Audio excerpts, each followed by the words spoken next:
Zaman es akan datang, sebuah kiamat yang brutal dan tak kenal ampun. Pria ini dikhianati dan dibunuh oleh orang yang dia cintai. Setelah terlahir kembali, dia memperoleh kemampuan ajaib. Menumbuhkan kembali makanan hanya dengan menyentuhnya. Di tengah krisis yang meningkat, kali ini dia akan hidup untuk dirinya sendiri. Di panel awal ini, kita melihat seorang reporter sedang membawakan berita tentang situasi yang melanda saat ini, badai salju yang belum juga membaik, bahkan terlihat kota-kota dan pesawat pun membeku. Kita berpindah tempat, kali ini kita diperlihatkan MC kita yang bernama Han Feng. Di sana Han Feng mendapatkan tamu seorang wanita yang sangat ia cintai. Wanita itu bernama Hyona. Han Feng pun berkata kepada Hyona apa yang sedang ia lakukan. Situasi di luar sangatlah berbahaya. Saat Han Feng menyuruh Hyona masuk, tiba-tiba Hyona langsung mencium Han Feng. Han Feng pun terkejut dengan apa yang Hyona lakukan. Hyona berkata bahwa ia baru sadar ternyata Han Feng lah seseorang yang ia cintai. Di saat krisis seperti ini Han Feng lah yang benar-benar peduli kepadanya. Hyona pun meyakinkan Han Feng untuk merasakan detak jantungnya. Itu semua agar Han Feng percaya kepada Hyona. Kemudian Han Feng berkata bahwa kata-kata yang dibilang Hyona sangatlah berarti baginya. Hyona pun menyuruh Han Feng untuk tutup mata sejenak. Tiba-tiba saat Han Feng menutup matanya, seorang pria menyerang Han Feng sangat keras. Han Feng pun terkapar penuh darah dan melihat Hyona dengan seorang pria di sana. Pria itu berkata kepada Hyona bahwa akting yang dilakukan Hyona patut untuk diapresiasi. Dan mereka berdua sudah merencanakan itu semua untuk mengambil semua persediaan Han Feng. Han Feng merasa dirinya sudah kaku di sekujur tubuhnya. Han Feng menyadari bahwa dirinya akan segera meninggal dikarenakan kehabisan darah. Di saat-saat terakhirnya Han Feng melihat mereka berdua sedang bermesraan. Dia berkata dalam hatinya, ini semua salah wanita itu. Jika saja ia bisa hidup kembali dia tidak akan hidup menjadi budak cinta. Saat Han Feng menutup matanya tiba-tiba cahaya menyinari pandangannya. Han Feng berpikir bahwa itu adalah cahaya surga. Namun Han Feng merasakan ada yang aneh setelah ia memegang cahaya tersebut. Han Feng pun berteriak setelah cahayanya menjadi satu dengan dirinya. Dan tiba-tiba Han Feng terbangun dari kematiannya. Han Feng pun kebingungan di sana dengan apa yang baru saja terjadi. 30 menit berlalu, Han Feng menjelaskan bahwa dirinya telah kembali masa setengah bulan sebelum bencana salju melanda. Namun yang ia bingungkan adalah ada aura merah yang menempel di tangannya. Han Feng tidak merasakan sakit di tangannya namun terasa hangat. Saat Han Feng bersin tiba-tiba aura merahnya berubah menjadi hijau dan cahaya membesar. Han Feng pun kebingungan di sana. Dia menyadari aura hijau yang menempel di tangannya berbeda dengan aura merah. Aura hijau sangatlah tidak beraturan, kadang menuyusut, kadang membesar. Han Feng merasa sangat lelah dan berpikir itu semua ada kaitannya dengan aura yang muncul di tangannya. Lalu tiba-tiba Han Feng menyadari bahwa yang ia lalui saat ini sama seperti komik yang dia baca sebelumnya, seseorang karakter utama yang terlahir dan mempunyai kekuatan super. Saat Han Feng mencoba dengan senjata yang ia punya, itu semua tidak bereaksi apa-apa malah membuatnya lapar. Saat Han Feng membuka kulkas tidak ada yang tersisa. Dia pun berkata bahwa jika tidak makan dirinya akan pingsan. Saat Han Feng menoleh, dia melihat kedelai panggang yang ia beli sebelumnya. Saat Han Feng memakan kedelai tersebut tiba-tiba kedelai yang ia makan tumbuh seketika. Han Feng juga sudah tidak merasakan lelah lagi. Cahaya hijau sebelumnya pun menghilang. Dia berpikir bahwa itu ada hubungannya dengan cahaya hijau. Saat dia membuka kedelai yang baru saja tumbuh, Han Feng menyadari bahwa itu adalah kekuatannya. Saat itu Han Feng pun berencana ingin mempelajarinya. Namun masalahnya dia harus membeli persediaan sebelum bencana salju itu terjadi. Saat Han Feng berjalan hendak berbelanja, Han Feng berpikir tentang apa sebenarnya kekuatannya, cahaya merah dan hijau. Saat Han Feng memikirkan hal itu, tiba-tiba seorang wanita mengampirinya dan berkata, apakah kau ingin pergi berbelanja? Ternyata wanita itu adalah wanita yang disukai oleh Han Feng sendiri, yaitu Hyona, wanita yang menipunya di kehidupan sebelumnya. Han Feng melihat Hyona dengan penuh emosi. Itu semua karena apa yang Hyona lakukan di kehidupan sebelumnya. Han Feng pun menahan emosinya dan berpikir ini belum saatnya untuk balas dendam. Hyona menyapanya kembali karena Han Feng terlihat melamun. Han Feng berkata itu semua karena kecantikan Hyona. Hyona pun saat itu merencanakan untuk berbelanja bersama dengan Han Feng. Namun Han Feng menolaknya secara mentah-mentah. Itu semua karena dia tidak ingin sesuatu yang buruk terjadi kembali. Saat dirinya tiba di supermarket terbesar di daerah itu, Han Feng berkata bahwa di kehidupan sebelumnya semua barang-barang yang ada di toko tersebut habis terkuras entah oleh siapa. Han Feng berpikir sebelum itu semua habis dirinya harus menimbun semua persediaan makanan, pakaian musim dingin, obat-obatan dan semua yang dia perlukan.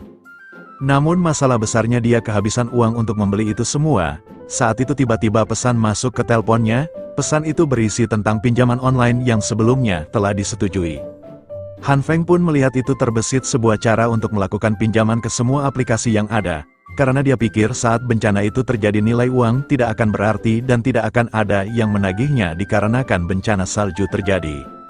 Di sisi lain kita melihat Hyuna sedang kesal karena dia sudah ditolak oleh Han Feng. Padahal sebelumnya Han Feng sangatlah mudah untuk dimanfaatkan. Pada saat itu mobil dari belakang menghampiri Hyuna. Yang ternyata itu adalah Han Feng. Han Feng menyapa Hyuna dan memberitahu bahwa dirinya telah membeli mobil baru. Karena bisnis ayahnya sukses di Amerika, mendengar itu Hyuna langsung berakting seperti biasa untuk menarik perhatian Han Feng. Namun Han Feng dengan mudahnya meninggalkan Hyuna di sana. Han Feng berkata bahwa dirinya saat ini sedang sangat sibuk. Hyuna melihat itu pun bertanya kepada Han Feng tentang barang-barang yang telah dia beli. Han Feng menjawab bahwa itu hanyalah barang-barang yang dia sukai. Dan Han Feng berkata bahwa sudah menyiapkan sesuatu untuk Hyuna. Mendengar itu Hyuna berpikir bahwa Han Feng telah terpancing olehnya. Namun sebenarnya Han Feng telah menyiapkan semuanya untuk nanti balas dendam, dia pun sudah tidak sabar untuk datangnya hari itu. Tanggal 15 Juli hari di mana semuanya dimulai, hujan salju lebat yang membuat suhu anjlok sampai -20 derajat Celcius. Selama 1 bulan ke depan suhu akan terus turun secara bertahap, itu sebabnya Han Feng akan menimbun banyak keperluan untuk persiapan datangnya bencana. Barang-barang yang datang pun dibungkus segel untuk mencegah kecurigaan tetangganya.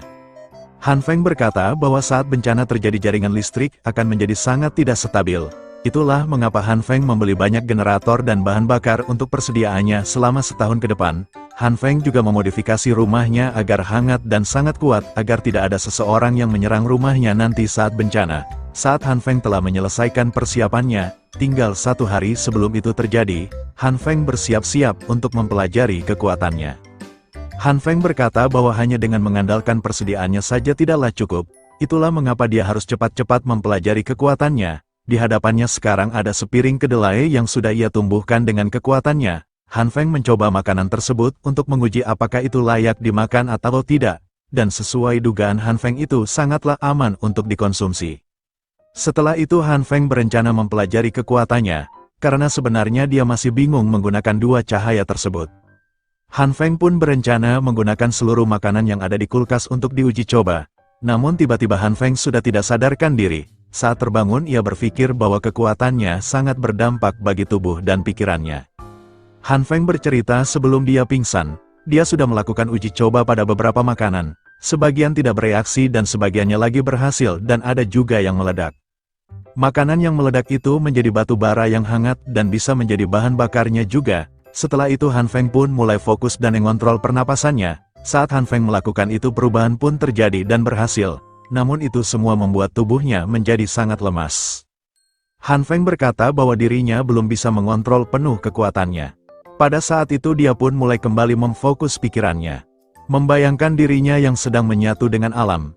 Dan saat itu membuka matanya dia berhasil mengaktifkan cahaya hijau pada tangannya. Kemudian Han Feng mencobanya pada jenis daging. Namun itu tidak berefek apapun, sepertinya cahaya hijau hanya untuk tanaman saja. Saat ia memfokuskan diri tiba-tiba cahaya merah muncul pada pikirannya. Saat Han Feng fokuskan kepada daging cahaya merah pun menyelimuti daging tersebut dan daging tersebut berubah menjadi seperti matang. Dirinya berpikir bahwa cahaya merah sepertinya hanya berguna untuk memanaskan saja. Namun Han Feng mempunyai ide untuk menyatukan cahaya hijau merah dan melihat reaksi apa yang akan terjadi. Saat kacang dan daging disatukan tiba-tiba ukuran daging menjadi lebih besar. Melihat itu ia pun langsung mencoba ke beberapa makanan. Namun itu semua gagal. Han Feng pun berencana untuk menghentikan eksperimennya dan berpikir jika dirinya bisa mempelajari kekuatannya, dia akan menjadi seperti superhero di dunia kiamat nanti. Tiba-tiba ia teringat akan sesuatu yang belum dia punya untuk pertahanannya yaitu senjata dan menyadari salju telah turun. Setelah Han Feng keluar rumah dia berpikir bahwa perdagangan senjata itu ilegal dan dirinya akan sulit mendapatkannya. Saat dia memikirkan itu tidak sadar di depannya datanglah seorang yang sangat dia kenal. Dengan pakaian yang sangat mencolok, dia bernama Li Ji. Atau biasa orang sekitar sebut Brother Li, dia adalah orang yang bertanggung jawab atas pekerjaannya. Itulah mengapa dia mengenal semua orang di sekitar. Melihat Brother Lee di depannya, Han Feng berencana untuk meminta bantuan mencarikannya orang-orang yang menjual senjata. Namun mendengar itu Brother Lee menolaknya, karena walaupun pakaian dia terlihat seperti itu namun hatinya sangatlah baik, dia tidak ingin orang-orang yang ada di sekitarnya terlibat dalam masalah yang serius. Tanpa berpikir panjang Han Feng pun langsung mempunyai cara untuk membohongi Brother Lee dengan bercerita seolah-olah dirinya telah mendapatkan salam olahraga oleh para pelaku kriminal. Mendengar itu Brother Lee akhirnya setuju untuk membantu Han Feng mencarikannya senjata. Sesampainya di lokasi Brother Lee langsung dihampiri oleh teman-temannya di sana dengan sapaan biasa. Setelah mereka selesai, Han Feng dan Brother Lee menghampiri Bos Liu dan berkata bahwa Han Feng sedang membutuhkan senjata. Setelah pistol sudah di depan mata Han Feng ternyata membutuhkan senjata laras panjang atau biasa disebut sniper. Bos Liu pun kaget dan berkata bahwa di tempatnya bukanlah toko senjata. Namun setelah Brother Lee menjelaskan bahwa Han Feng telah dikeroyok oleh beberapa orang dewasa, Bos Liu marah mendengar itu dan setuju memberikan senjata sniper kepada Han Feng dan memberikannya hadiah sebuah pistol. Lalu Han Feng pun berterima kasih kepada Bos Liu dan bertukar informasi dengan mengatakan sebentar lagi akan ada bencana salju yang cukup lama dan persediaan bahan-bahan makanan akan dibatasi oleh pemerintah setempat, dan sebelum itu terjadi akan lebih baik jika segera melakukan persiapan. Mendengar itu Bos Liu pun langsung mengerti akan maksud kehadiran dari Han Feng. Setelah mereka keluar dari sana Han Feng dan Brother Lee pun bergegas pulang.